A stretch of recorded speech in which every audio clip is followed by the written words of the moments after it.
First thing is approval of agenda, February 4th. I need a motion and a second. So moved. Second. Okay, all those in favor of approval, say aye. Aye. Any opposed? Okay, next is approval of minutes for January 7th meeting. I need a motion and a second. So moved. Okay, ditto. Okay, all those in favor of approving the minutes, say aye. Aye. Those opposed?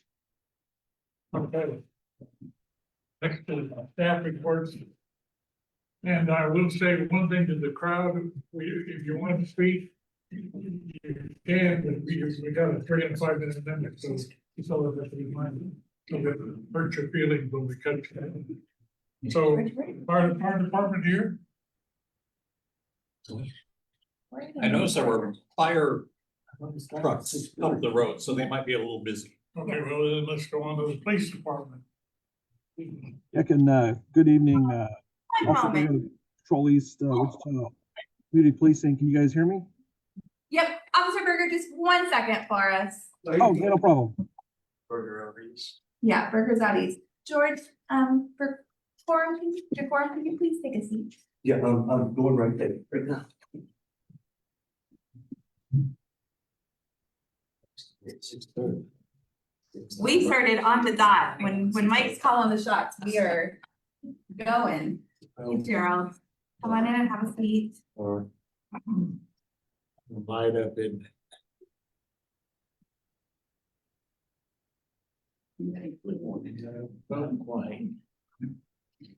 Smack it, George. We all know the intent and it's beautiful. Thank you. All right, Officer Berger, go ahead. Thank you. All right. Phil Berger, Patrol East Community Policing.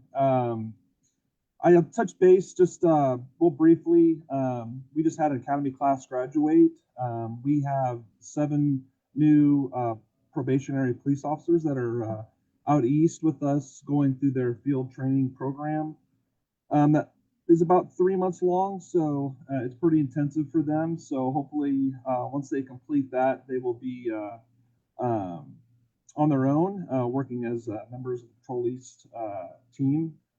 I believe currently right now we have over 30 in the new academy class. So hopefully, at the end of that, we'll hopefully get all of them into their respective bureaus to go through their field training program. Let me switch to my screen here. I looked at the DAB3 statistics that are current as of February 3rd.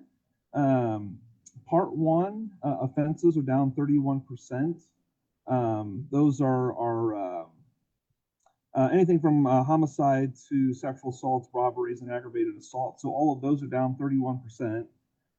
And then Part 1 property all ranges from burglary, larcenies, larceny from autos, and auto thefts. Looks like those are all down 3%. So good report on statistics for DAB3. Currently, CP and the Patrol East, we have 2 risk train modeling locations that we're working currently to reduce those Part 1 offenses. So that just got extended until, I believe, May. So once that's completed, we should have some statistical information on how that went, and we can report that in or about that time. But as far as that, I don't really have too much else unless anybody has any questions. Anybody have questions from the board? Gary? The 31%, is that for this year or for this month that it went down? Yeah, it's to date as of February 3rd. Okay, then just this month. This year. Becca, did you find out about Hilltop last time? It went up 34%. Was that for the month or was that for the year? That was Patrol East. Yeah, Patrol East, right. Put the crime data. We have some crime stat reports here for our district specific. We'll put up in a bit. Okay. A 1 year and a 5 year comp. Just in that way we can kind of see where the general track's been going over the past, year to 5 years. Well, like I said, 31%, that's a big jump if it's monthly, back and forth, 31 down to 34 next month. Officer Berger, can you explain how those numbers are pulled? When you say it's down 31%, is it down based on year-to-year data, month-to-month data? That was a question they had last time and they weren't sure. Okay, yeah. So it goes from month to month, and then it has a past 28 days versus a 5-year average. And then it breaks it down into a 90-day to 90-day comparison, a 90-day to a 5-year average, year to date, compared to last year, and then year to date versus a 5-year average. And so I can briefly go over those. The 31% was from month to month. So that was from last month to this month. We're down 31%. 3% for part one property. Probably the most probably year to date would probably be like the most like reflection on kind of where we were last year to this year. We're down 19% for part one violent, and then we're slightly above 3% for part one property. And the increase of 3% there has to do with auto theft and larceny from autos. So that's kind of where that is. So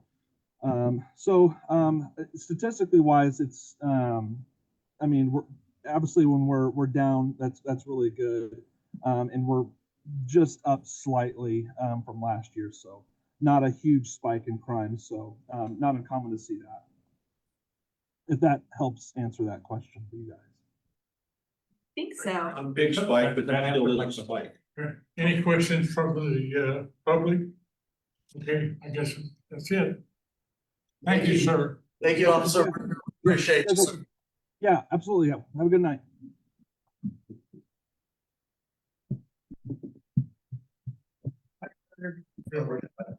Officer Parmesan. Patrol Oh, South. I'm sorry. Patrol South here, so. You blend in so well. You just want to. Good evening, I'm Officer John Patrol South Community Policing Officer for 2325B. Officer Berger has already told you about the crime statistic, and he's telling you, what's going on over there.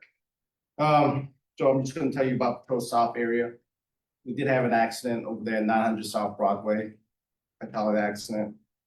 Other than that, we have, nothing new or anything that I'm seeing on the board here for crime statistic wise.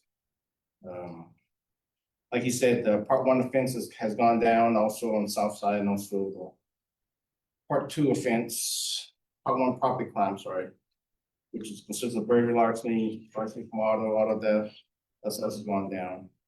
And he said that it's a comparison, it is a 20 month-to-month comparison from January 6th to February, it goes from like 1/7 to 2/10, 2025. So it's a 28 month-to-month comparison. Then you got past 28 day versus 5-year average, and 90-day to 90-day comparison.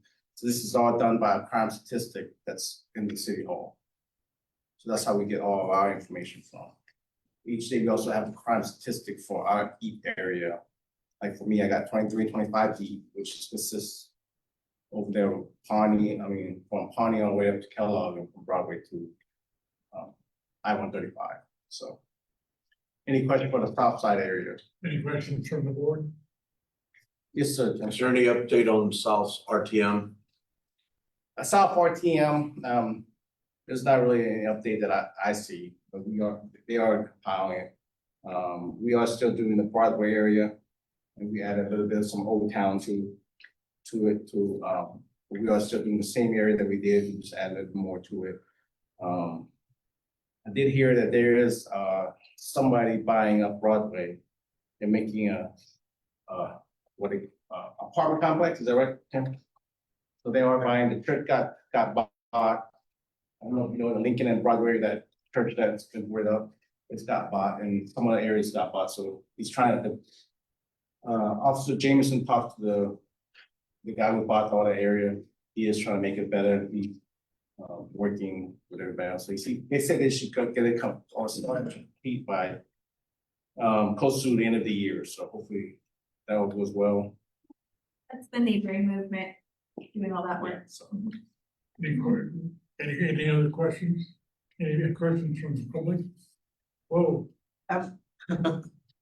I don't really have a question, but whoever patrols the 1100 block on South Gordon, there's 2 vacant houses over there, and I think the homeless are starting to enter. okay, that's probably gonna be on District 4. So, Yeah, I'll talk to them. I don't know, but I noticed that driving down through there, that one of the windows has been knocked out and they've got a rag hanging over it, so they can go in I'll and let the out. officers know in that area, 1100 South Gordon area, so. George? Officer Parmesan used to be our CP officer. He was the greatest. Will you come back? I'm a PP officer now, so we're good. Any other Thank you, George. questions? I guess that's it. Thank you, sir. All right, thank you. Thank you.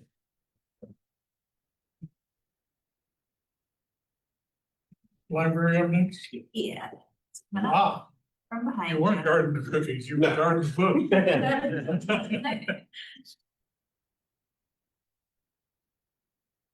I'm Steve Hammerski. I'm the Alfred N. Walters branch managers. I manage both branches. The Robin, who's usually here, she had prior commitments, so I'm here today. From the library, Memory Lab launch in partnership with the Wichita Genealogical Society. Wichita Public Library is excited to announce the Memory Lab located in the Research Pavilion at the Advanced Learning Library. Open effective February 3rd, the Memory Lab offers free equipment for self-directed digitization of photos, documents, films, cassette tapes, and more. Library patrons can reserve 1 or 2 workstations on the library's website for up to 3 hours with the library card in good standing, and reserve your priceless mementos with the Memory Lab. The Lunar New Year celebration, learn about annual traditions with the Wichita Asian Association, bring in good fortune with the East High Lions Dance Club, and learn about lucky ways to start the new year on Sunday, February 15th from 2 to 3 p.m. at the Advanced Learning Library. The Pokemon Club, celebrate Pokemon's 30th anniversary with your local library. The American Library Association and the Pokemon Company have partnered to bring Pokemon Club to libraries across the nation, including Wichita Public Library. So students can build essential cognitive, academic, and social emotional skills in a fun and engaging manner. Through activities like deck building, puzzle solving, and collaborative gameplay, students practice strategic thinking, problem solving, math and reading comprehension, communication, teamwork, and empathy. To kick things off, the Advanced Learning Library will host a Pokemon Day celebration on Saturday, February 28th from 1:30 to 3:30. The Academy Award Shorts. It's the 40th year of the library hosting the Academy Award Shorts program here. Each year, the Wichita Public Library screens the Academy Motion Picture Arts and Science Oscar-nominated short films. This year, we're thrilled to partner with Boulevard Theaters in Oaktown for an all-day celebration on Saturday, March 7th, featuring all 15 nominated short films across the animated, live action, and documentary categories. We'll keep the festivities going strong with additional screenings at several Wichita Public Library locations near you throughout the week leading up to the Academy Awards ceremony on Sunday, March 15th. More details will be available at wichitalibrary.org/events soon. I will say the Alfred Library will be hosting the live action and animated shorts on Sunday, February 8th or March 8th from 1:15 to 5 o'clock. Going mostly cashless. Your library has seen a significant reduction in the number of financial transactions taking place since the removal of hold requests and daily overdue fees. To simplify operations, we have decided to no longer keep cash or credit card terminals at staff service points. Beginning March 2nd, payments will be accepted in person only through the following means. Cash and credit card options will be available at printing public computer reservation stations and self-check machines. Credit card only payments options will be available at the online catalog, and then at the drive-up windows with the Advanced Learning Library, Alfred, Rockwell, and Westlink libraries. Cash only payment options are available at any of the photocopy stations that we have. A few Walter specific items. Our circulation went up from 4,713 items this last January compared to 2025 January, it's 4,517. The gate count was, we had 3,323 people come through our doors, down from 3,458 last year, but I would argue that the number would be about the same if we averaged 160 on the Saturday before the snow and 160 the Saturday after. So it's really about break even between the two years. Other things, family story time is on Tuesdays at 11:30 a.m. If you have any little ones between 0 and 6 or grandkids, please on Tuesdays, please bring them by. We enjoy having more the merrier. We have the NAMI Smarts for Advocacy. Telling Your Story is on Thursdays from 4:30 to 6:45. We're going to have a Valentine book bingo for teenagers on Friday, February 13th from 12:30 to 2:30. We'll have Billy Dollar Saves a Penny on Saturday, February 21st from 12:30 to 2:30, and it's for grade school kids.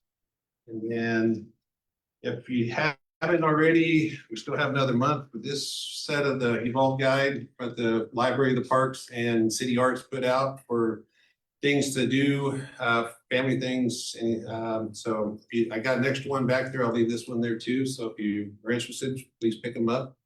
And they'll be coming out with the new one probably in March. I think March will be the next one that comes out. So that's everything that I have. Any questions? Any questions from the board? Sure. How much are copies? Copies, 10 cents a page, 10 cents a page. for black and white, 20 cents per color. Any further? Big question, I know. Any questions from the public? I guess that's it then, thank you. Thank you.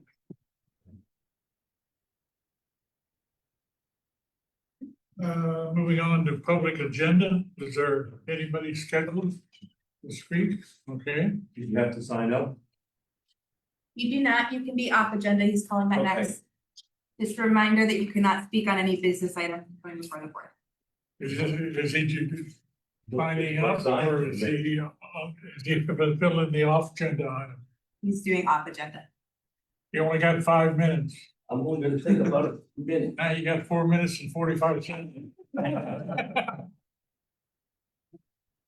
Crack that whip, Mike. This thing, right? Did you start a timer? You don't need it.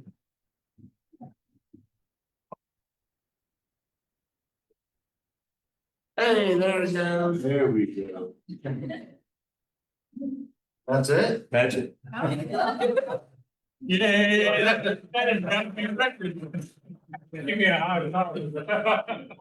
I thought we was gonna have to tell you, sit in. New business, which is the sales tax ballot initiative. If I may have just a moment of privilege here, Chair. This is your meeting, so if I could have. just a I minute. can't hear everything you're saying. Can I have a minute of privilege here, Chair? Sure. Okay, we have a special guest today. This is our new city manager, Dennis Marstall. He's been on the job for about a month and a half now and a month and a half to decide to jump into this job. He's been great to work with so far. We did do a district tour here recently. We started down at the sewage treatment plant, went and visited Narnia, went by the Colvin Center, talked to a number of groups here, including the neighboring movement, down on South Broadway. So he's got a good lay of the land and the lay of the district, I think, before coming out on that tour. Also just wanted to talk about one thing here real quick before we get going. One of the people who has made the improvements, specifically buying up the church and the hotels or motels along South Broadway, working with the neighboring movement, is actually Aaron Bastian, who's put a lot of his own capital in this and trying to improve our area of the city as well. He is one of the 3 people who was part of Wichita Ford, one of the 3 who has been pushing this. There's been a lot of attacks on people, their intentions, their priorities and whatnot over the past couple of months. That's all fair game. But I did just want to speak out on his behalf because he has proven to be somebody who really cares outside of the zones that he normally would be looking into. So they bought up 3 hotels, I believe, along South Broadway, using in part his capital. One's going to get demolished. One is going to be turned into affordable housing apartments. Another one, I haven't heard on the plans for that one yet. Is that the Country Inn or? The third and fourth ones are still in Yeah. development, yeah, we don't. Country Inn's been going to apartments from what I heard.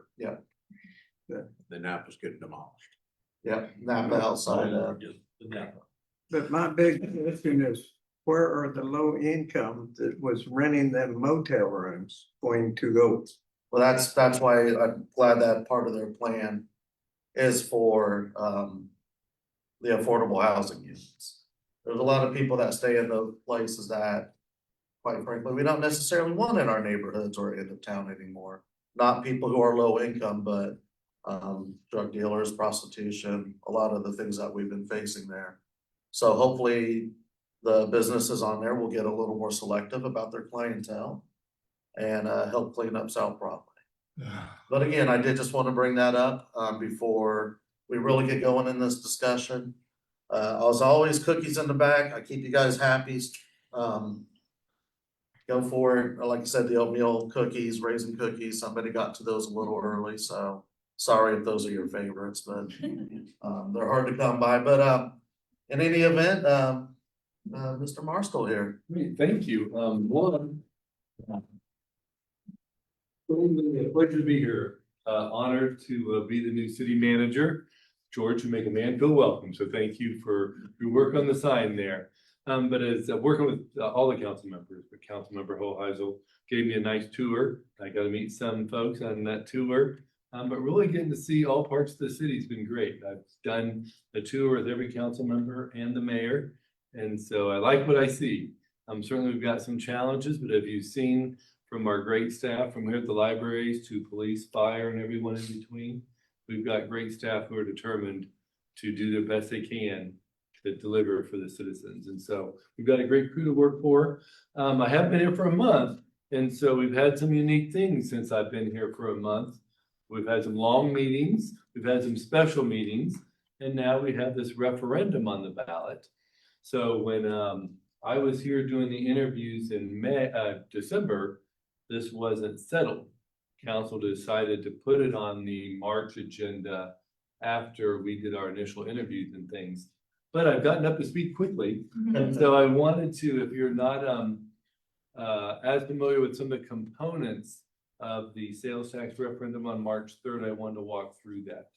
And so I want to first highlight that as a city employee, and there's some things in the media today about, are there some advocacy groups out there using city resources, or are city employees using their taxpayer dollar time and resources? And the answer is no.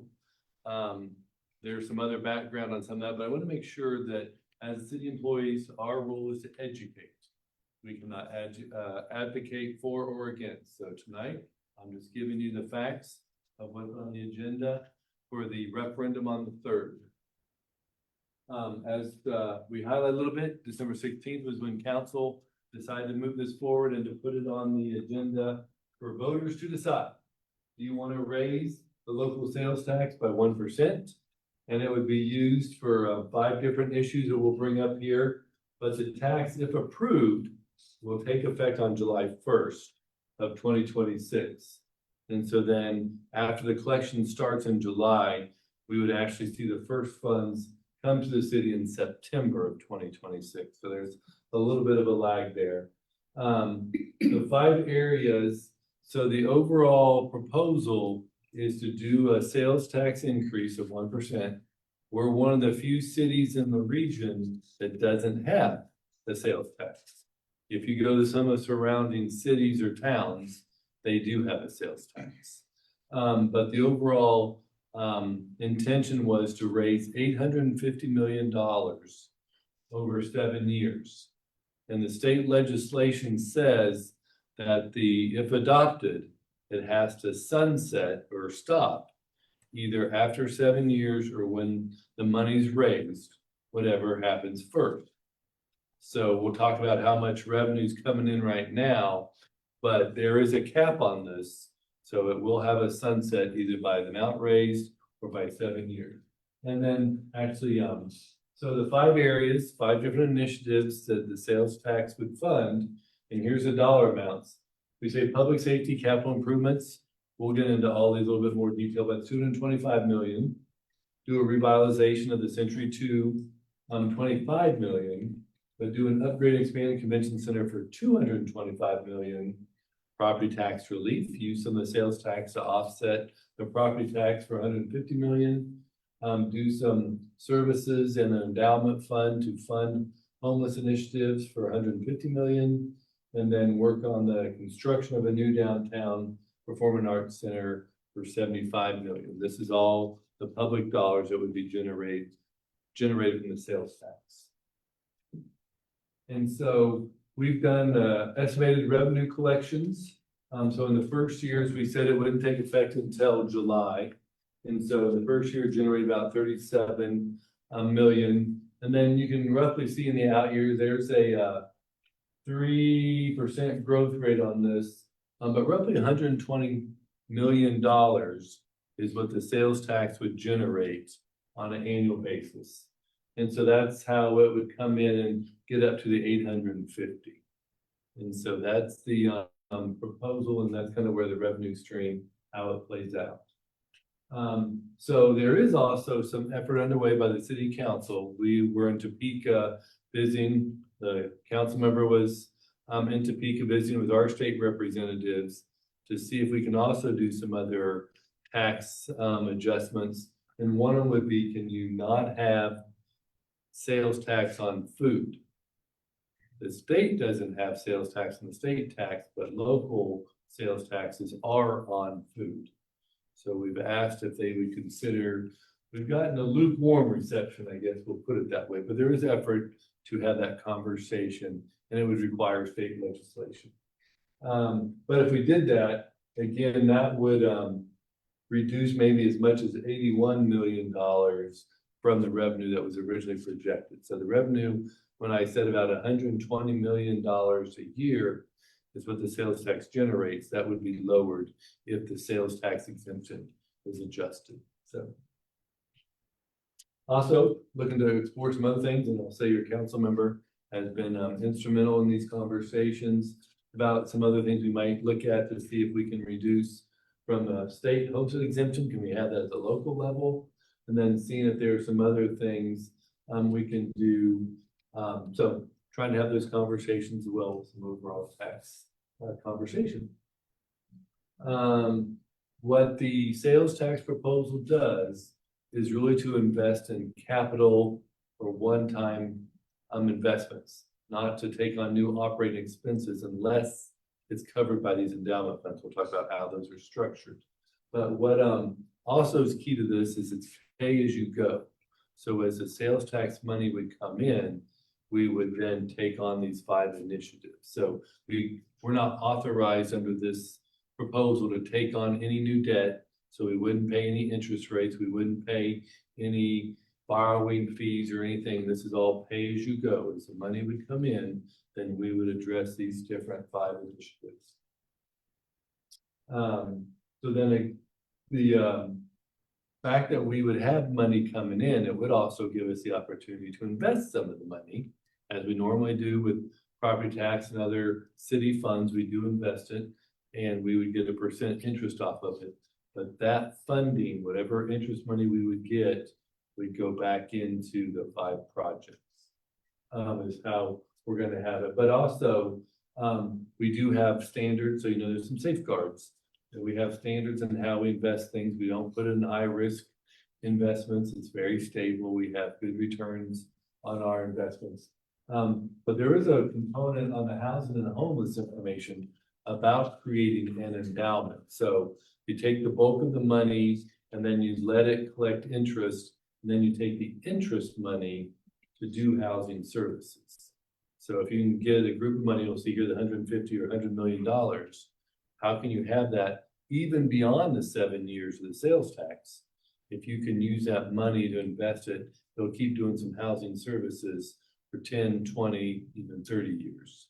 So that's part of the goal for how that money would be used to create the endowment to keep a continuous funding stream for some of the homeless services. There is a lot of guardrails, as we say, in oversight that is built into the referendum as well. We do have a creation of a citizens oversight committee would be created if this is adopted. And the committee's role is to verify projects funded with sales tax revenue are consistent with the purposes and uses that would be approved. And we'll give a little bit more detail on the structure of the oversight committee back on the next slide. It would be created within 90 days. If there's an affirmative vote, there'll be no more than 15 members who'd be appointed by city council. You have to be a city resident would be one of the requirements. There are some terms to this. There will be a chair, co-chair, and there could even be some subcommittees under there for other involvements. And then certainly this committee would follow all of our opens meetings requirements that we have for all of our public organizations like the JABS. The next one, also some components, is that it will be dissolved after the sales tax expires or revenues are no longer collected. It will have independent financial audits will be done on an annual basis. The committee will meet at least twice annually, and I said subcommittees. And then again, they will not make the funding determinations. That's what the voters are going to tell us. If you want to do those 5 initiatives, but they'll have oversight to make sure it is following the wishes of the voters and before the city council. So here's some more specifics on each of the 5 funding areas identified. So the first one is $225 million for the public safety capital improvements. And this is the exact ballot language. And voters will be asked to vote yes or no on a package that says, will you do an amount not to exceed $225 million if such tax applied for public safety, for city police, fire facility construction, maintenance, acquisition of vehicles, apparatus equipment purposes related to fire and police. So we would use the revenue for what we already have in place. It's a public document we've already shared with some of the agenda items. Is we've already got a 10-year plan of needs for the police and fire. New stations, you know, some are coming in the area, but also some of the equipment needs that we have. It would not go towards any new police officers and would not go to any new firefighters.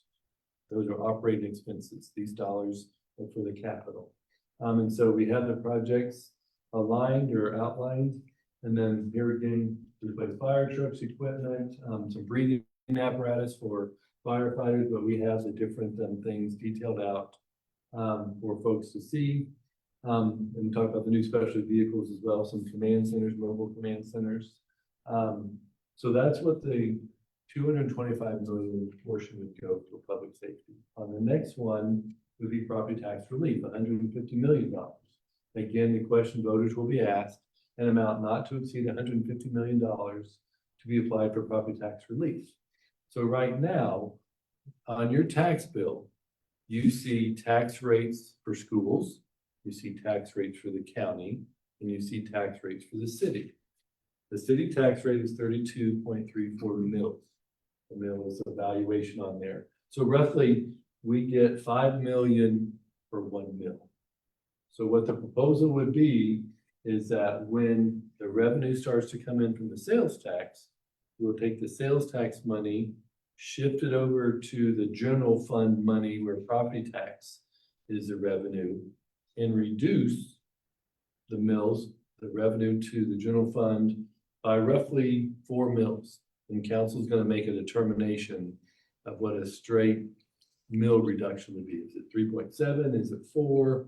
So roughly that's a 12% reduction in your property tax. Now, one of the things that people like about a sales tax that you need to know is that roughly 20% to 25% of sales tax is generated by visitors to the city. Or even if you live outside the city and say people from Derby or Goddard or wherever come in and buy things within the city, they're contributing if they're purchasing goods and services within the city limits. And so roughly, that's about 25% of the sales tax come from outside the city. So then we have, that's fine, so then we have the Century 2 and Convention Center, so an amount not to exceed 250 with a dedicated portion of that 25 million going for Century 2. We'll talk about some of the specifics in here. So the 225 million would do a new convention center where the Bob Brown Center is, do some renovations, expansion. They give us 130,000 square foot contiguous space so we can bring in some bigger conventions. Again, to generate revenue from when people come in for conventions or conferences and different things. It would have meeting space of 40,000, ballroom space of 30,000. If you have been to some events, basically the Hyatt is currently the largest generally public facility event space. Century 2 does have some meeting room space, but to have larger meeting dinner space, or you can do the floor of the Intrust Arena, but to have really kind of a more banquet space, this would be another option. And then outdoor space for people who want to do some things, maybe along the river and things by the convention center. So that's what that would lead to. And then expansion, we'll do some things there about the HVAC, the lighting, the better connection between the rooms and then the back of the house operation. So there's an overall plan for that for the convention center. And then on the next one for Century 2, it would modernize and preserve. I know a lot of people, I understand no one's in the middle. You either love Century 2 or you dislike Century 2. I haven't heard anyone in the middle. So what we have here is to modernize it, the lobbies, the lighting, the signage, the restrooms being updated, then also refresh the exhibit halls. Also we do circulation around there about some of the different paths, but it would connect and do the Bob Brown connection and integrate the facilities. So that would be part of the Century 2. And then on the next slide, there's already, so we're clear, there's already $12.6 million identified in our long-term capital improvement program over the next 10 years to do some upgrades to the Century 2. This money would be in addition to that. So the 25 million plus the 12.6 million.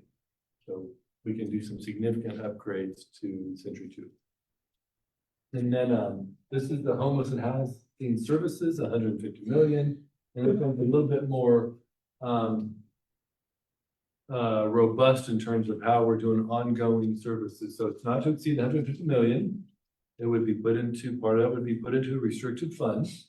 And with the earnings from the fund, as we talked about, would be reinvested to support homeless and housing services, that's services, by funding affordable housing projects and programs, shelter facilities, and a multi-agency center, Second Light or equivalent, and help with the operations and related services for the homeless.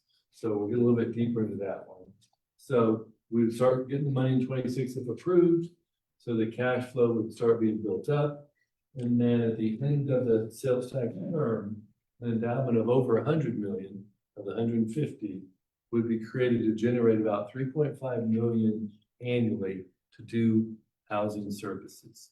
So really that would help support the ongoing operating expenses for Second Light. As of now, we've been able to use federal funds. If you're familiar with Second Light and some other services, we've been able to use the federal funds to purchase the old school, but to do some of the operations.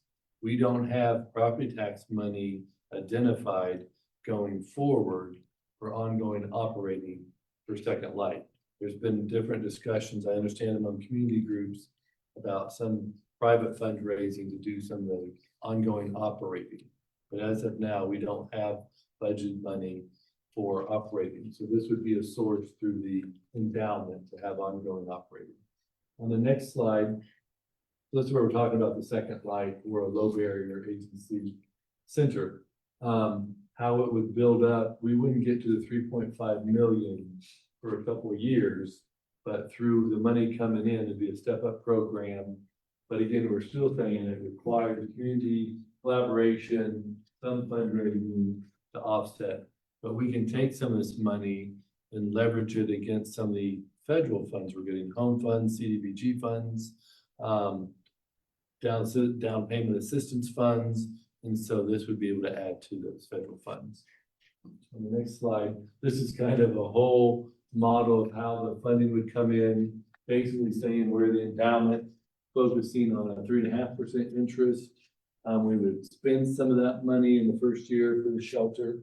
Then take another $1 million on other services to add to the federal funds we're getting. And then we can show you the dollar amount that we would get to at least 101. There's another model that depend on investment income and how we structure it, we could get up to 120 million in that endowment fund after 7 years. So that's all been thought through a little bit. Then on the next one, so the tax and sales tax endowment can fund other gaps in homeless. Talk about outreach. The city did get a $260,000 grant from Quick Trip, but again, it's kind of one-time funds. So we're gonna hire some folks with that grant, but they may only be funded for a year. And so this could be used to help support those positions. But also people want to know that people are getting housed. And so these are some of the funds that will help some of the programs that are getting people from transitional into permanent housing, and help them stay housed through case management and other supportive services. So yeah, we'll have certainly an RFP, and there's a grants review committee right now for all of our housing programs, and they would continue to help support even with the sales tax money. Next slide. And then at the end, the fifth initiative would be 75 million in sales tax funding to go towards a new downtown performing arts center. There is expectation that also the private sector would raise 75 million as a 1-to-1 match. And the project funds or private funds would go first with the design and construction based on pledges and funding would kick it off. And then the sales tax funding would be for the land acquisition and construction cost. So that's what's the Performing Arts Center part of this. And then as we wind down the next slide, what it would get is 180,000 square foot Performing Arts Center. It would have 2 theater spaces, a main one with 2,000 plus seating, and a smaller one with 500 capacity, certainly acoustics, certainly back of house to run the facility. We have modern box office, lobby space, and then have offices for administration. So that's the general description of what the Performing Arts Center would encompass. And then, as we said, we have a few variables, whether or not the food, sales tax on food would be exempt or not. That will determine how much revenue will come in the 7 years. If we find that there's either a shortfall, staff through my office would recommend to council and the oversight committee about making some adjustments to some of these based on what we see for a revenue shortfall, if that's the case.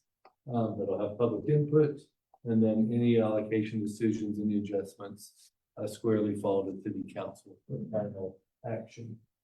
And then our steps going forward is make note on Tuesday, February 10th. This is where city council next Tuesday is going to have basically a resolution for each of the 5 initiatives related to housing, related to performing arts. And what these resolutions are is basically more clarification of guardrails and limitations that will be around each of the initiatives. So when we talk about the Performing Arts Center, again, making sure the private dollars come in and that the public dollars follow. Talking about the endowment, but there'll also be a conversation among council members is to do, intention of council is to prioritize the property tax relief reduction, the homelessness, and the CIP, the CIP. Those 3 initiatives would get funding first. 100 million, 100 million, 100 million. So that's going to be a conversation that council will finalize But all the money would still come in over 7 years. We would just fill those initiatives first. So we'd start the endowment quicker for the homelessness.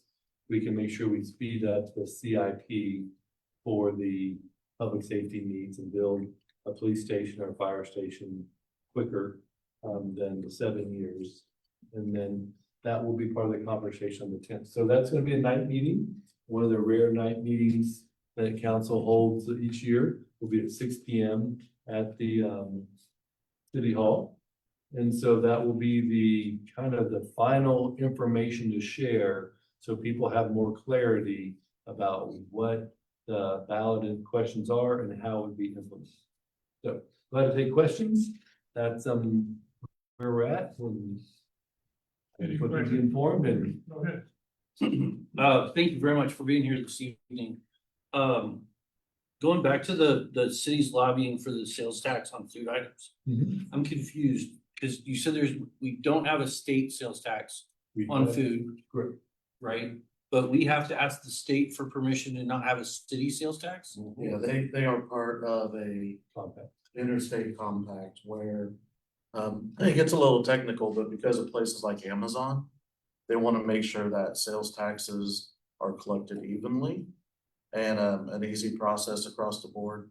So yes, right now, if you go and buy something, go buy a banana or something, you look on your receipt, you're right now paying a 1% or 1% sales tax on that food. That's the county sales tax, of which we get about half to, that goes into roads and whatnot.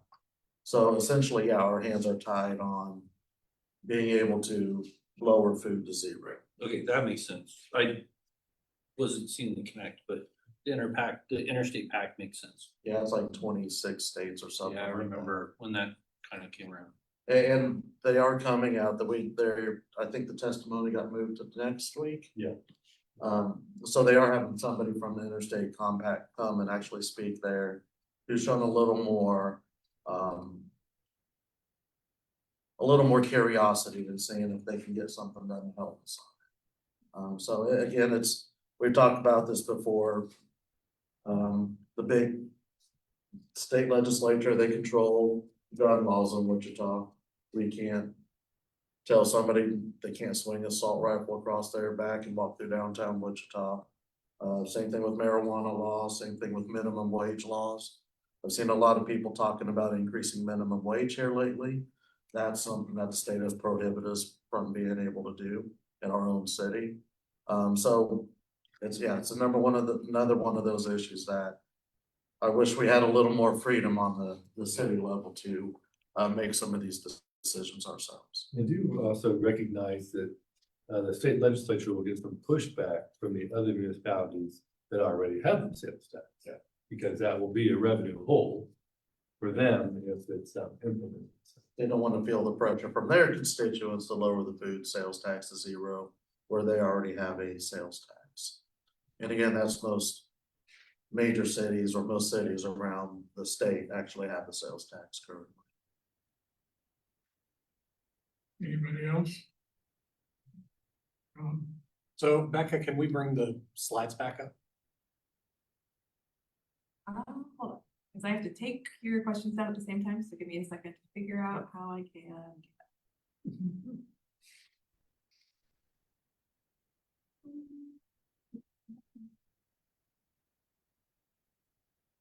I think it was the PowerPoint. Yeah. I just can't. And but it- slide 4, Which one do you want? slide 4 or slide 5? Not sure. You have a One copy? second, so I can make sure I do.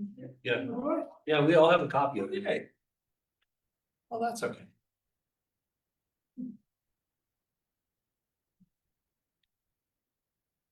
I didn't get to that part of my packet.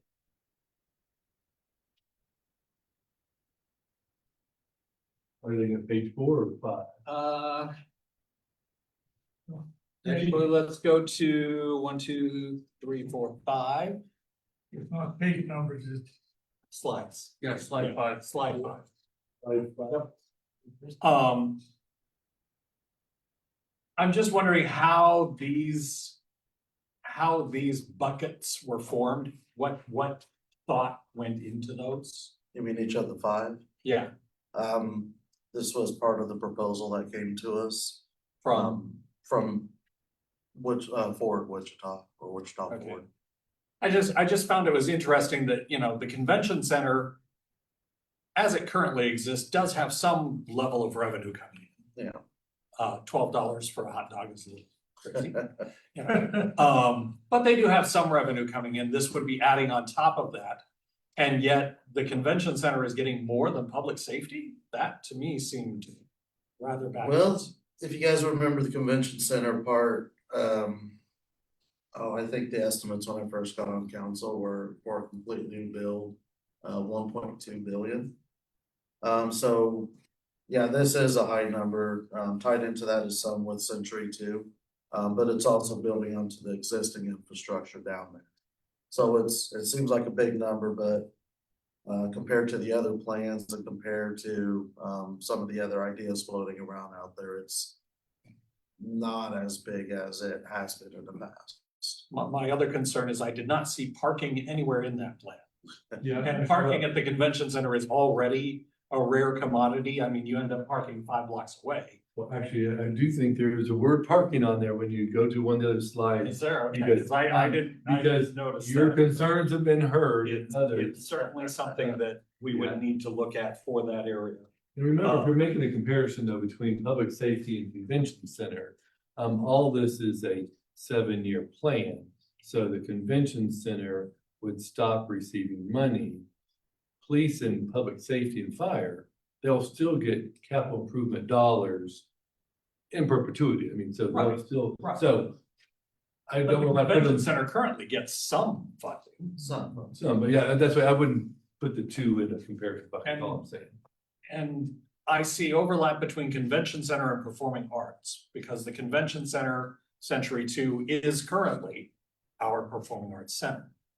So I really like to see more breakdown on that as far as how that would be moving forward.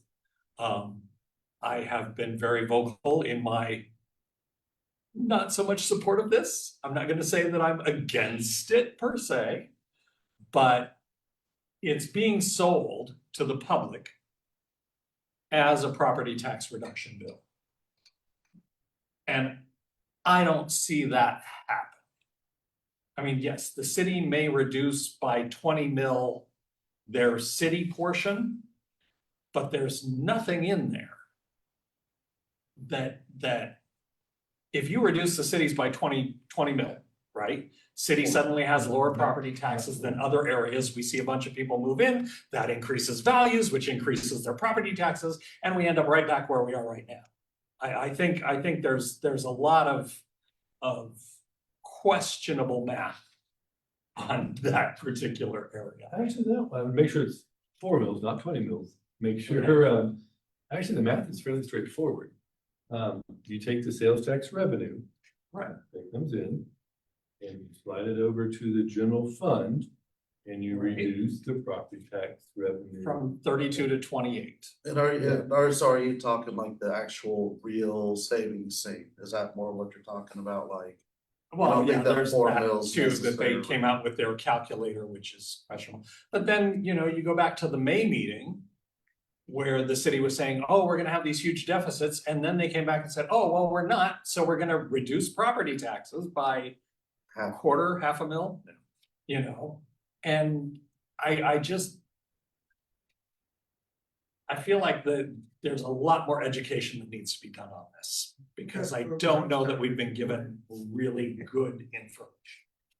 Quality So information. tune in on next Tuesday, February 10th. Or come down at 6 o'clock. And, you know, like I said, I'm not entirely against the idea of a sales tax. I think looking at the sales taxes around the area for, you know, Derby and Andover and that area, it keeps us pretty much in the ballpark. But I just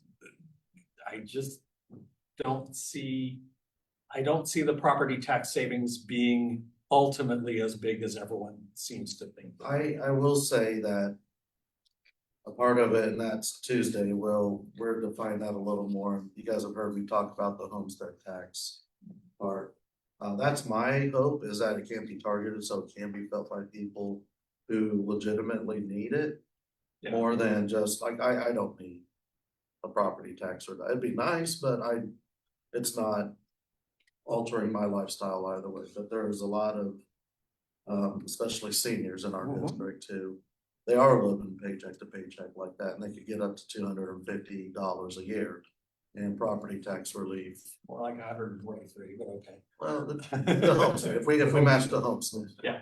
Yeah, so that's again, my hope with it is that that's approved by council, and if this does pass, we will give more property tax relief to people who need it. Part of that is also people with disabilities, part of the homestead, property tax relief to them, and then also people living in poverty. A lot of people inherit property, inherit a house or something, but they themselves, or maybe a trailer or something like that. And they themselves do own that property from their Ford, but still are living in poverty.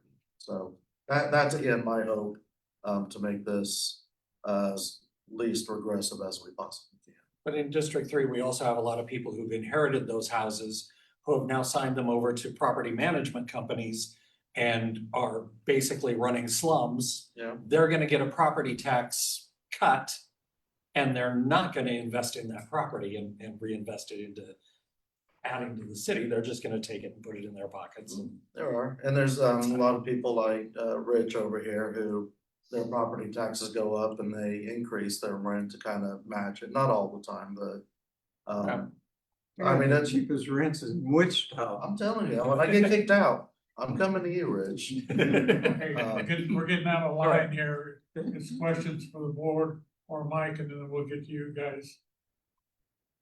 Anybody else from the board? I have another question if nobody else Wait to does. Be last. I just have one. Have you decided where the performing arts is gonna be? It says downtown, but there's no, I can't see a targeted area that will fit 130,000 square feet in a downtown area without something changing.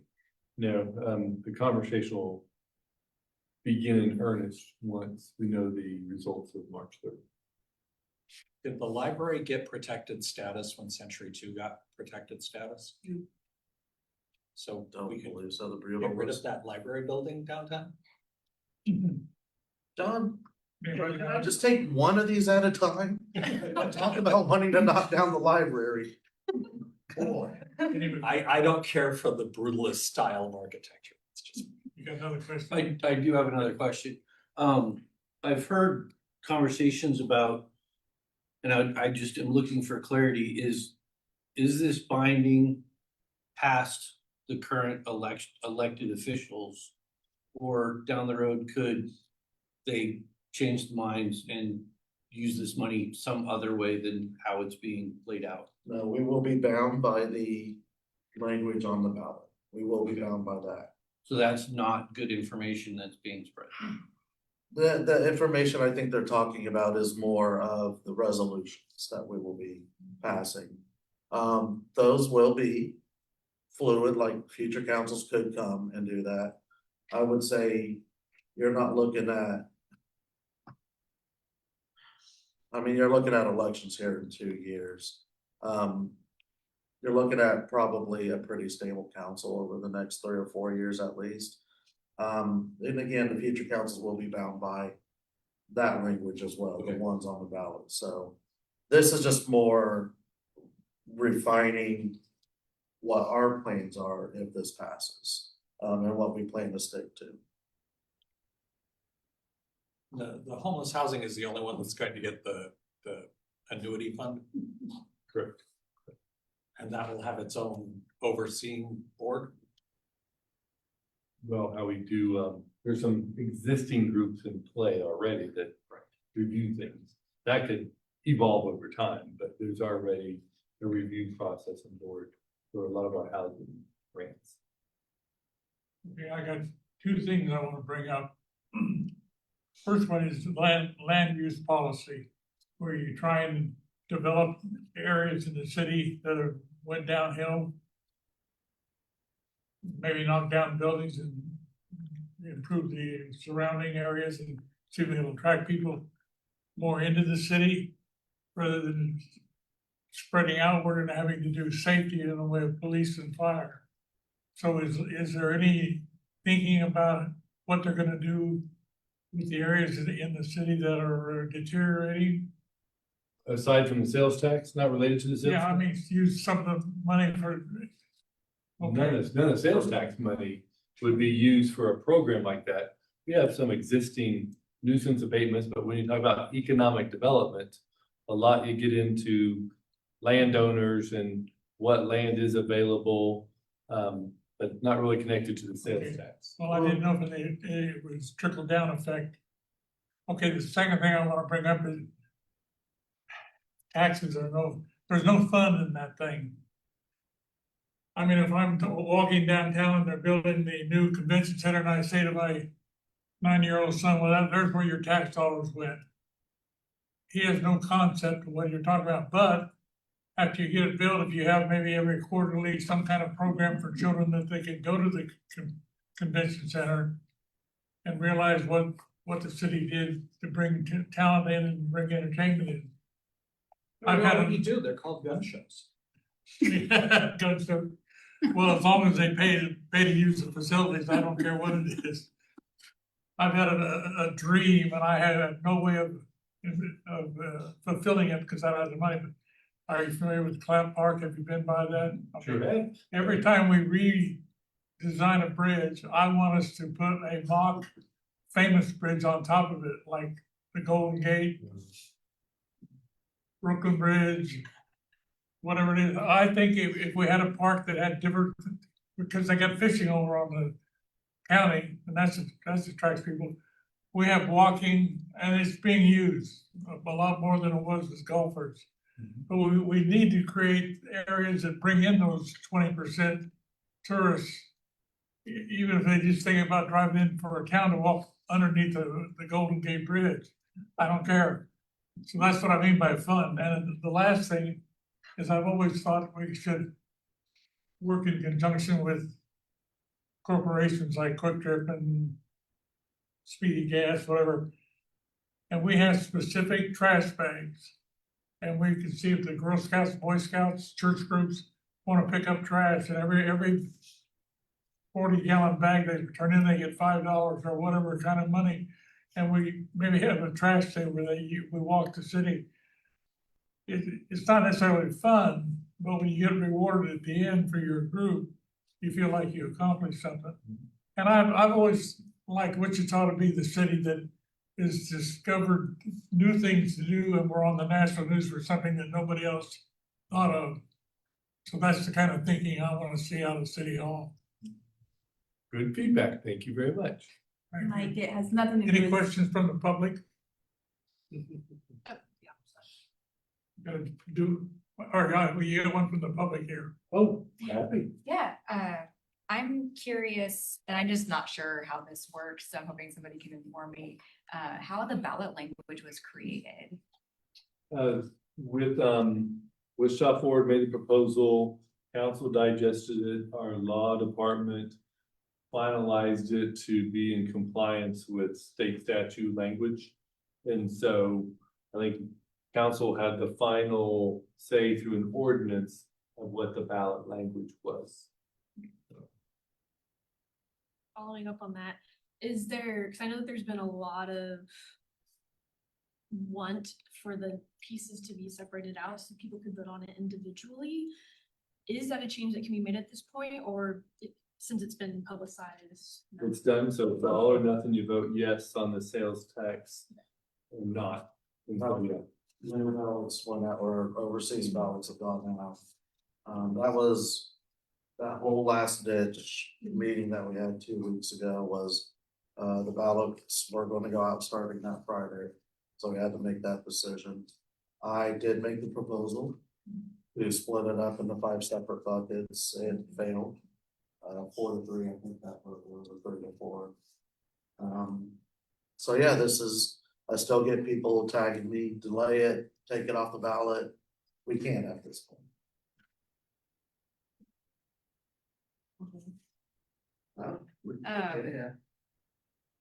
I'm curious because I've seen some somewhat. Can you speak up a little bit? Yeah, I've seen some sort of inflammatory, proposed or advertisements, I guess. Talking about how, Second Light is going to, shut down and. I'm just curious what other efforts have been made to secure funding for some of the initiatives like Second Light, which are at this point, at least from my perception of some of the advertising I've seen, it's being sold as our only opportunity to save this. It was originally done with the expectation that most of the funding would be private. Okay. If you talk to anybody who's working in nonprofits now, grant money's dried up, personal money's dried up. The fundraising has not been going as planned. Now, a big part of that is also in-kind services. So for example, Catholic Charities is donating essentially 400,000 a year because they're providing lunch and dinner every day. So there are organizations like that that are coming along. But the fundraising efforts to sustain it has not been the best. Just if you can you speak any more to why it was originally meant to be privately funded, but now we are shifting to, like, is there like specific math that made us think this? Or how did that- I mean, there's been some success with running it privately. For example, the Haven for Hope in San Antonio. Mosley was run privately. But it was run by like a big oil man who had the money to put into it and continue. We have people in this community who have money. And again, the fundraising has not been as successful as we had originally hoped. It needs to outpace, I think, some initial projections. Yeah. We're trying to go big. This isn't just a shelter. We've talked about it here. I mean, your guys' ears have been bleeding how much I've talked about it. But it's not just a shelter. It's mental health services, addiction services, housing services. You guys saw the headlines, hopefully a couple of weeks ago, 10 people we were able to get out of that shelter and into housing. We have 75 units being built onto that as well. So that's the goal. That's the whole mission of that. And we just, one way or another, need to figure out how to make it succeed. Rich? Okay, I'm highly against it, all lumped together like that. It needs to be split out, for one. The performing arts go back to Jim Skelton days, that's before him. They had the money when they was talking about bulldozing Century 2. The performing arts had the money to build a new building across from where Gander Mountain was, and the city turned it down. The city turned down a lot of money when they chased Coastal out of Wichita because they were going to expand the refinery twice its size. City didn't want the stink in the north end, and Kent Farmer come in the next day and shut it down. That was would have been over 400 jobs. That goes back 25 years ago. 400 jobs paying over $20 an hour at that time. City, we don't want it. It's what's wrong with the city. When the performing arts had the money and wanted to do it, we shut them down. Now they're asking for our help to build what they wanted to build way back when. That needs to be split up. I'm not against the police and fire. I do think they can go through the budget, and I'm a poor boy. I can go through that budget and I can tell them how to save a lot of money and not cut any services. Because it's there. It's just a matter, can we make this car go one more year? Yeah. Let him drive it instead of this guy driving it. It'll go another year, 2 years. My vehicle's got 200,000 miles, 300,000 before I swap them off or do whatever. City ain't that way. Why not? the cars ain't what they were back in 1950, where if you got 100,000 miles, you were, thank heavens. But we've not upgraded internally. And as far as the property tax goes, I'm not seeing enough relief in that to make me go, yippee-yi-yay. So that's all I got to say. I'm just highly against it. I'm against any tax, especially when you've got a councilman that just got elected that wants to increase the mill levy to help the homeless some more. The homeless gets quite a bit of help, and then when you hear it day after day after day after day, broken record. Don't want to help no more. I help what I can. So. Do you have a question, George? Yeah, I've been trying to get a hold of Mark Manning, but he's been a kind of a busy guy. So if I could talk with him, I think I could understand where some of the numbers lie and stuff. I think the city council cut off their nose to spite their face. I mean, it was a 5-2 vote, and Mike and the mayor are the only two that voted to split it out, which thank you and the mayor. But as you saw, you guys lost.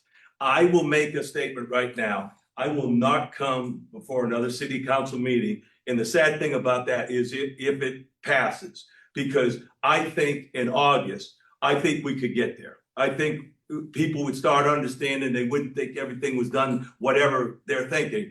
I think it could get passed. But I watch a lot of professional wrestling and they'll have if I lose, I retire. Well, I'm telling you, I won't be to another city council meeting to talk. And that's sad because poor Mr. Marstall will not get my humor. So I apologize for that. But in all good wrestlers come back 2 or 3 years later. So I may be back 2 or 3 if it does pass.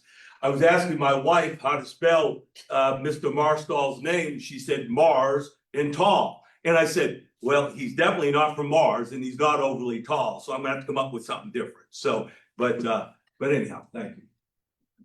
I may have to vote for it just so you. I know. I told them all the city council will be going door to door after this one. You have a few comments, finish the meeting? After I think maybe. We're still on. I got one more thing to say, and I appreciate you and the mayor trying to push that back to the primary election, because that's what's turned a lot of people off. Why are we shoving it down our throat and spending 100, what was 150, now it's 170, it'd be 200 before it's all over said and done. Extra dollars that could have gone to some of this. So, yeah, there's a hidden agenda and I don't know what it is, and it might not be, but it sure looks like it. Is there anything that would prevent them from having another effort in August or November? And if we're this gonna fails? have to let the smoke clear.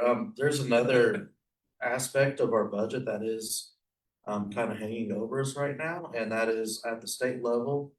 They are proposing a 3% cap on property tax raises. That could do a lot of harm to our organization, to our city. This is a little different. They also want us to go back to 2022 evaluations. I like that. Well, you must not like police officers and firefighters, because that's, if that happens, we will be in major financial straits. Last year's proposal, and I understand the want for property tax caps, I really do. And part of me agrees with it. Last year, what they were going to do is a 4% and then a 3-year rolling average. So maybe it goes up 5% one year, the next year it's 4%, so the year after that, it's capped at 3%. I thought that was a reasonable deal. Now they're coming at it with just 3%, especially if we go back to 2022. Tens of millions of dollars we'll have to cut from our budget, and we've been cutting. A reason that fire's really pushing the fire union is because we have been trying to get every mile out of every engine. And we have been, I've talked to you guys about it, like there are fire apparatuses that we ordered my first year on council. And it still hasn't gotten here. That's a fallout from COVID. It's just these fire trucks are not being delivered at the rates that they used to. So we're stretching them now. You know, there are times we have a reserve truck.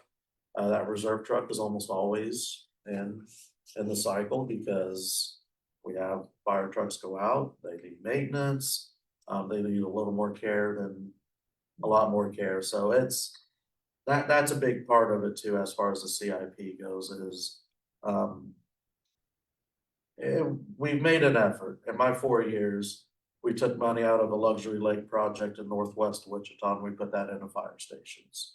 The pickleball, pickleplex, oh, I remember when that was the big controversy. We took that money, we put it into fire stations.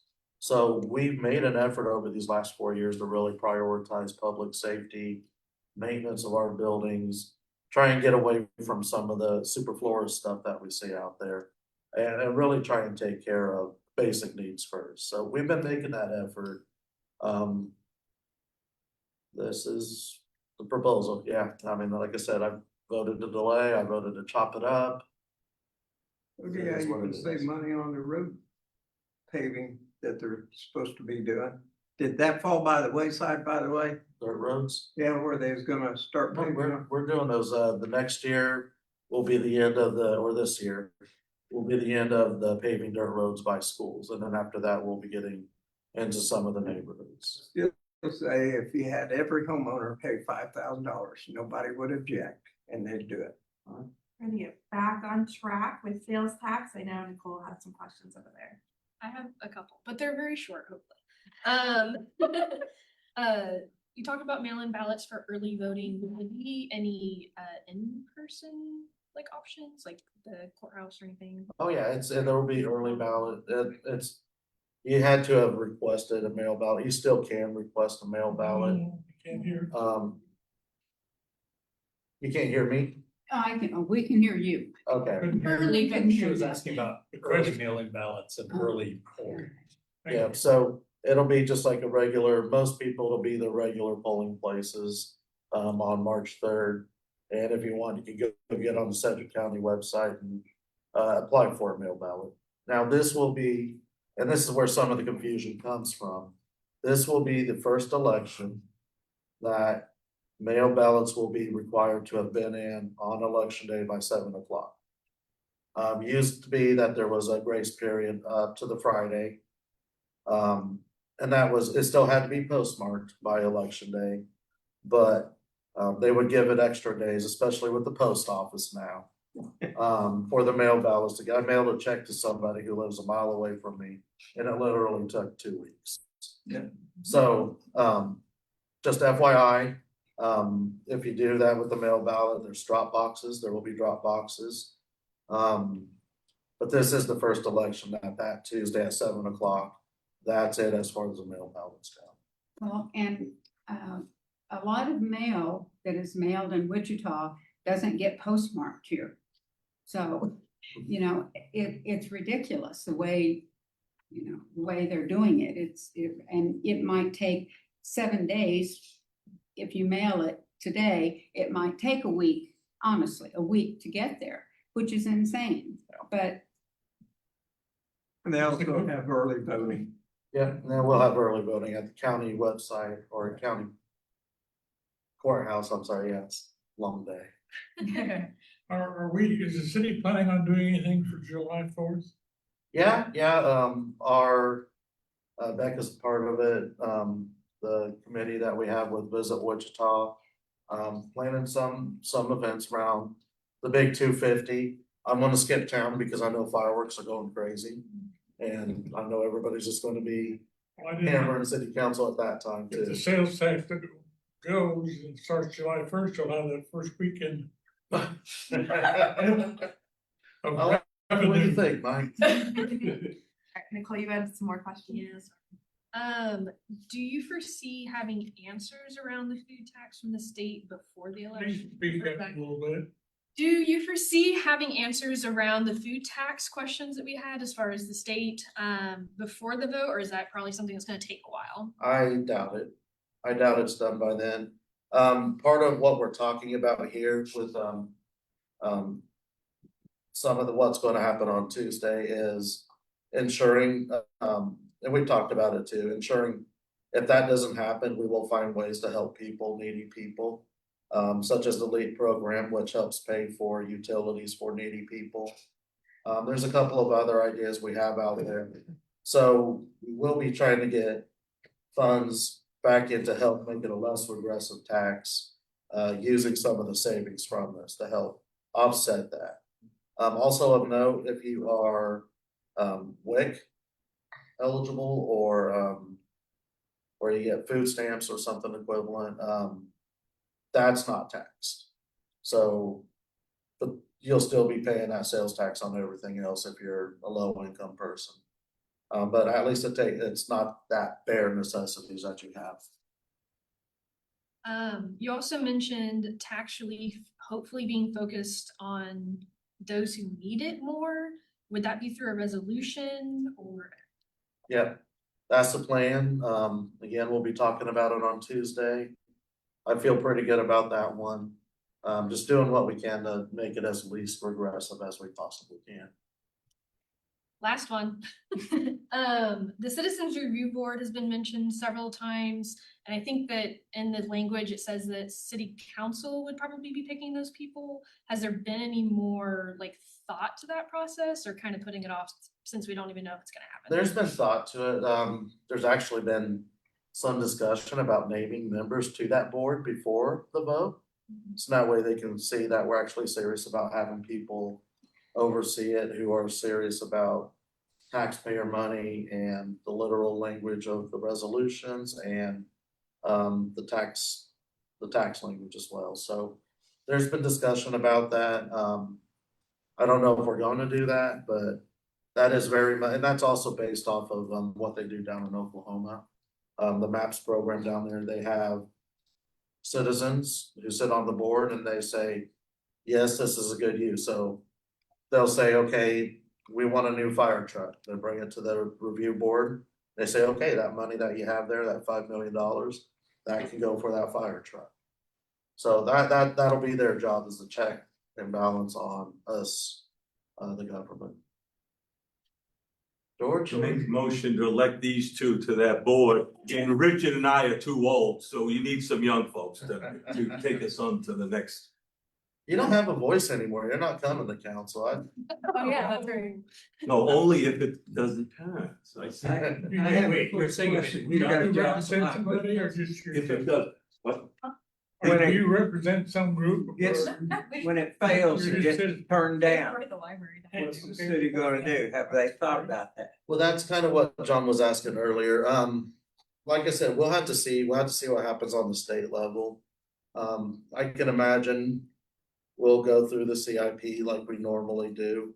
The CIP is pretty fluid, so it's dependent on economic realities of the time. So a lot of times projects do get pushed back. I don't think we're gonna do anything aside from the repairs that we already have programmed for Century 2. Nothing for performance arts. $1 million statues? We'll see. And then, but the homeless and affordable housing one is the one that will be really hard because, and again, I've talked about this before, you guys. The cuts that we have coming down with our affordable housing program and housing. Our emergency vouchers got cut by Congress last year. That was literally the last ditch effort of somebody who was about to become homeless. We could give them an emergency voucher and keep them in housing. Congress cut that. Low income housing tax credits to build more units that are low income. The state of Kansas cut that. A number of these issues that are designed to keep people from falling into homelessness and being able to get people out of homelessness have been cut. Or any increases are so far behind that it's not even keeping up. So that's going to be the hard one right there, is affordable housing and the homeless services. That'll be the one that we'll have to have some major discussions over. And then again, if the state does their 3% cap, we're gonna have a lot of discussions and, yeah, there'll be a lot of discussions further down the line on that. So we're kind of waiting our breath, or holding our breath and seeing how this election turns out, seeing how the state legislation turns out. And, seeing what we have to deal with after all that. Right. Any last Anything questions else? from the public? I still Any other think y'all better questions? build that homeless camp back down along the river, cause they kept it clean. They had tents. Somebody from the city would go by and pick trash up every day if that was in the trash bags. They never had it. That was the cleanest camp in town. They went in there, cleaned it out. Final thoughts on sales tax?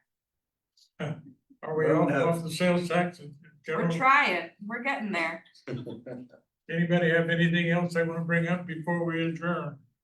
We have a few things. We have board updates, we're not done yet. I'm just letting them know we do adjourn eventually. Yes, but it sounds like we are done with sales tax. He's going, what'd I get into? You can't take an hour and a half that meeting. We've gone 10 hours on council, Mike. Just two quick updates. One is we've gotten a lot of questions about alleged $5 million that we lost to the water treatment center, delaying some of the dates on there. A little background on that decision. First off, they are still on the hook for those late fees. We have language in the contract that covers it. It's also covering warranties. Because the warranties will not have, they actually started a year ago. So we're gonna make sure that they pay for the new 2-year warranties and also employee wages that we lost out on by trying to run 2 water plants at the same time essentially. That July, when we were looking at this, it was we were in the middle of the drought. You guys all remember that drought. 50 million gallons a day is what the city of Wichita uses in water. Testing for this was going to be 60 million gallons a day for about a week in the middle of the drought. When we were this close to going to stage 3, which was mandatory, no outdoor water. That would have probably pushed us right to stage 3 right there. They could not open the plant on time in theory because we could not let them essentially test it at the levels that we want them to find the actual pressurization, make sure it stood up. So we did do that, and we also called it substantial completion because that would also release about 300 contractors who were on the job who had to have additional insurance and bond payments in order to continue to stay on the job. So imagine if you're paying that special insurance or that special bond, and you're a guy like you're doing drywall, or you're doing textures on the ceiling, or you did the cement slabs, and you're still having to pay for that a year and a half, 2 years later because it's gone beyond. So we did work out a deal with them to call it substantially complete, not totally complete. And again, they are still on the hook for that.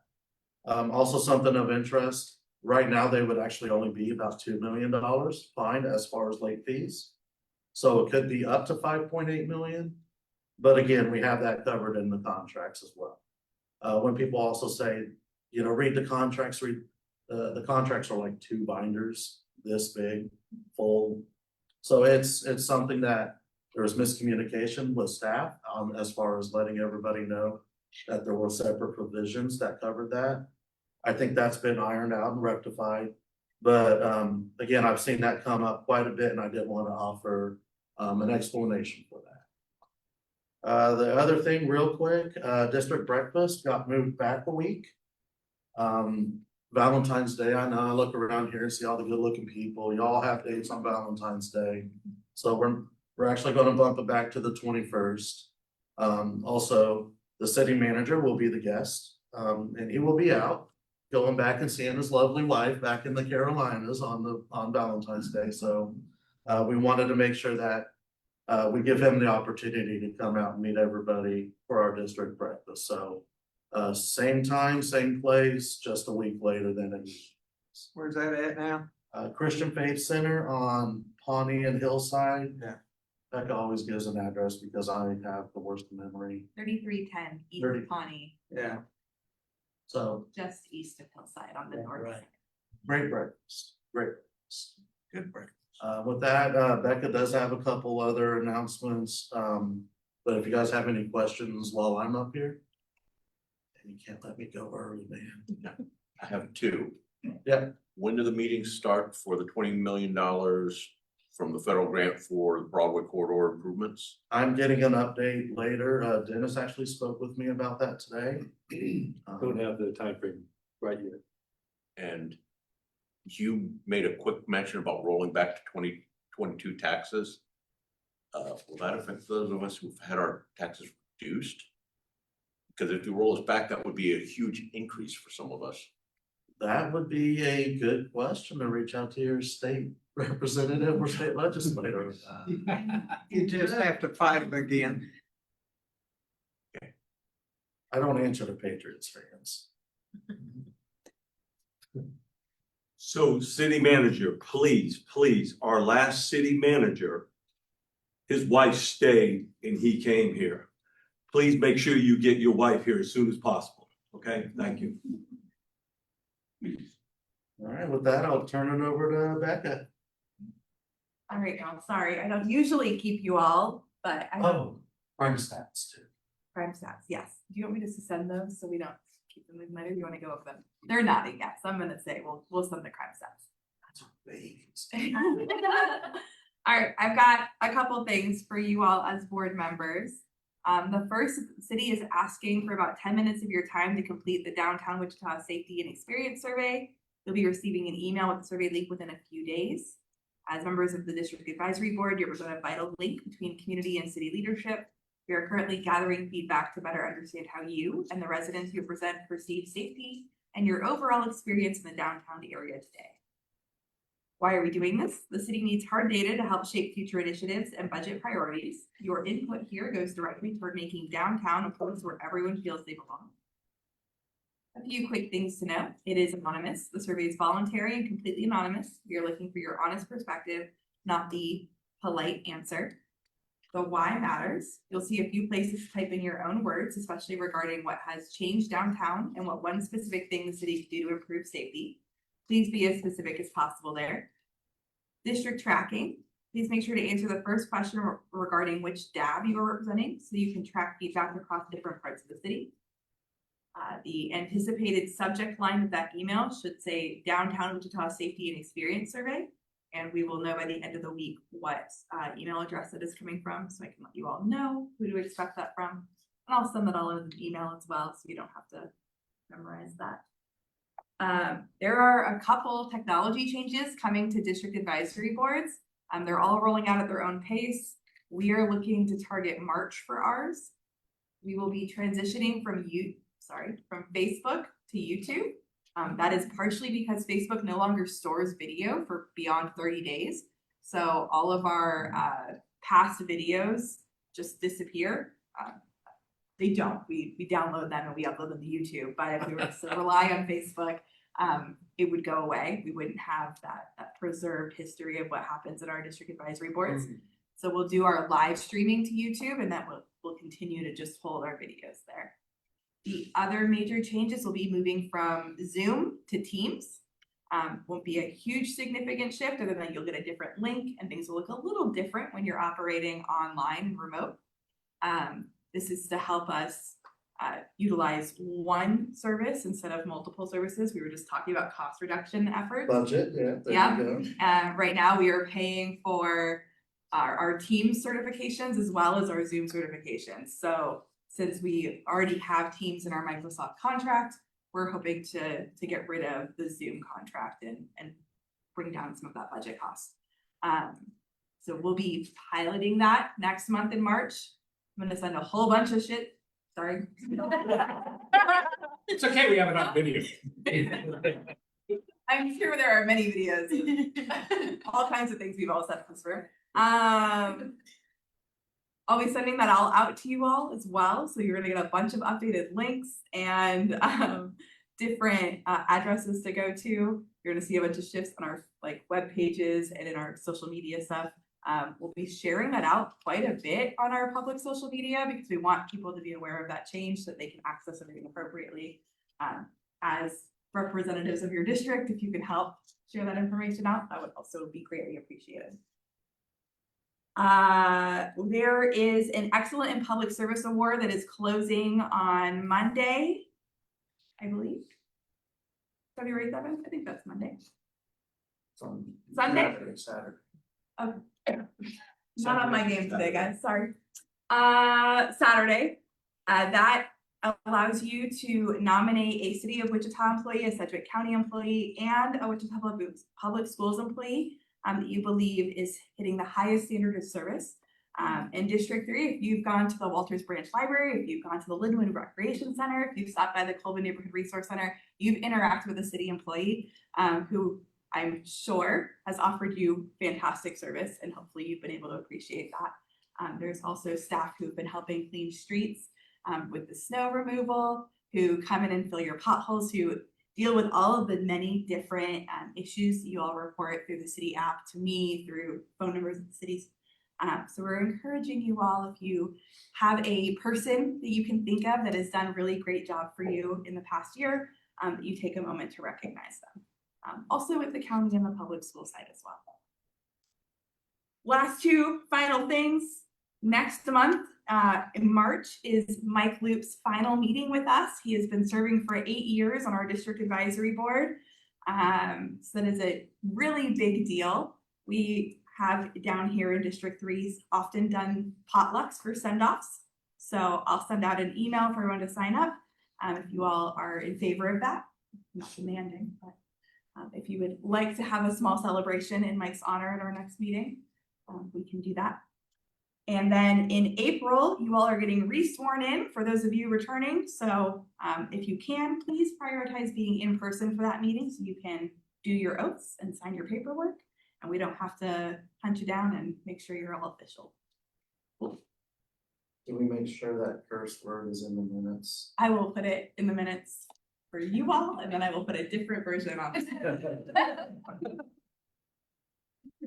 Redacted. All right, yeah, I appreciate all of that, and of course, we're gonna miss Mike and his years of service.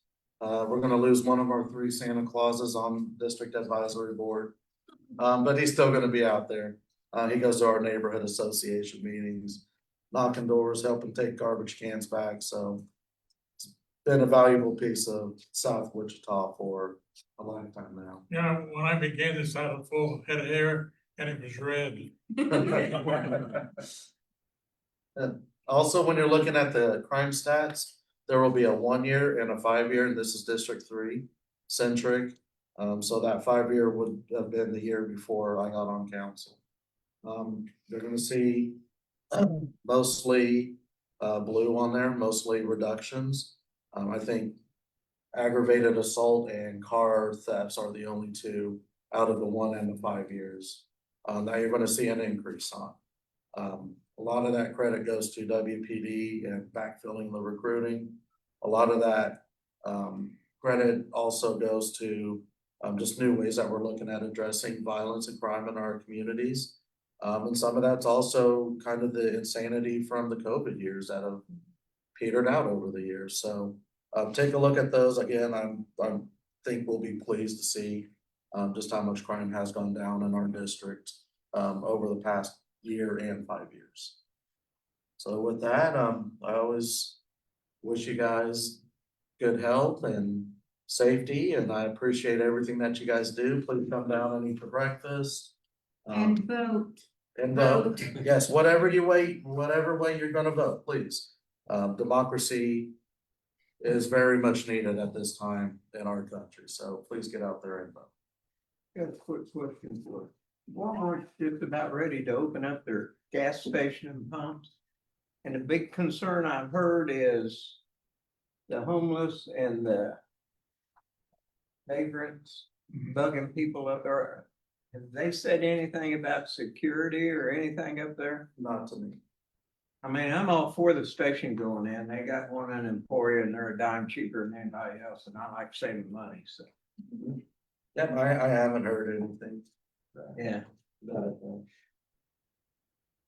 All right, And that's We something need you a might think we need a about. motion to adjourn. I move to adjourn. Second. All those in favor say aye. Aye. Meeting adjourned. please take the cookies. Or at least the ones that were